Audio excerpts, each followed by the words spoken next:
Hello and welcome to another edition of Only in Illinois, your weekly video recap from Reboot Illinois.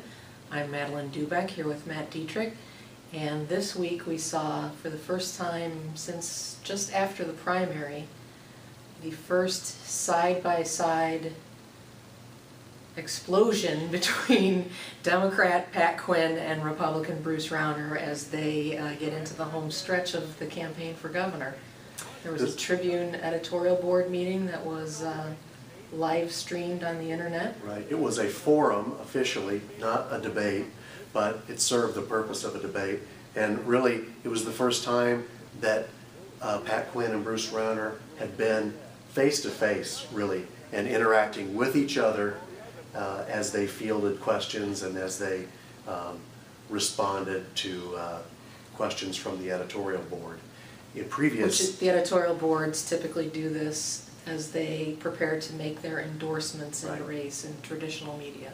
Now, Quinn and Rauner had appeared together on stage back in the spring at the Illinois Education Association's convention, but that was they were separate. They were on the same stage but separate, and Cinda Klickna, president of the IEA, was asking each of them individually questions. This was different because they were both sitting at the same table, and as one responded, you could often hear off camera the other candidate chuckling or groaning or disagreeing or interrupting, and they didn't throw chairs at each other, but boy, watching it, it really was tense, and you really did get the feeling that these two do not like each other one bit.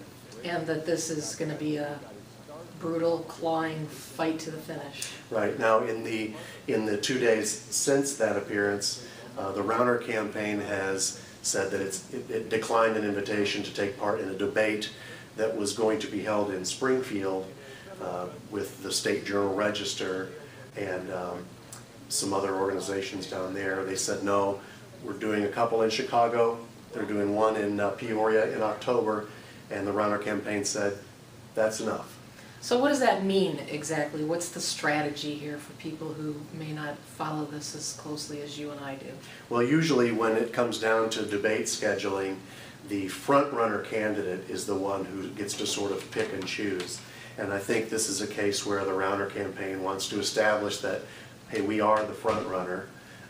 You know, we have seen polls that have put them ahead, at least at this point.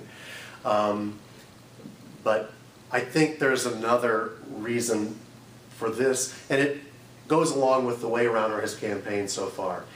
Doesn't like to get into a lot of specifics. He doesn't like to spend a lot of time hobnobbing with the press after his events when his press people say, last question, that's it, he's out. And I think that declining this other debate invitation is an extension of that strategy. You know, clearly, the object here is, let's not get too bogged down in details during the campaign. Let's just make it to November 4th, and then people can choose between Bruce Rauner and Pat Quinn, the incumbent. So it's about controlling the message, and he has obviously so much money that he can control the message himself with paid media, and so he doesn't need to be doing a whole lot of debates or talking to editorial boards. Right. Anytime you appear before an editorial board or at a debate, you lose control of that, you know, you lose control of that ability to only say what you want to say. You've always got somebody pushing for a little bit more.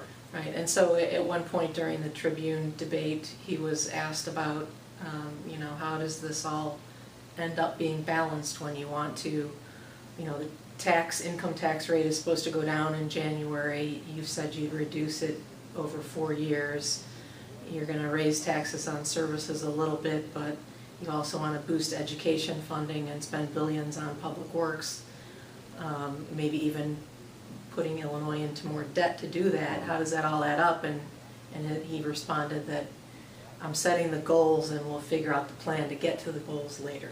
Right, and I believe it was Chicago Tribune columnist Eric Zorn who then said that goals without a plan are dreams, something to that effect. So to me it's also a little bit incongruous, I guess is the word I'm looking for, that the candidate who wants to shake up Springfield and bring back Illinois, and who talks about cronyism and patronage and corruption on the other side, isn't being particularly open and forthcoming with the media. But it is what it is, and we'll keep fighting that battle and Right. probably lose. Well, that's our take for this week. We'll see you again on the next edition of Only in Illinois. Thanks for watching.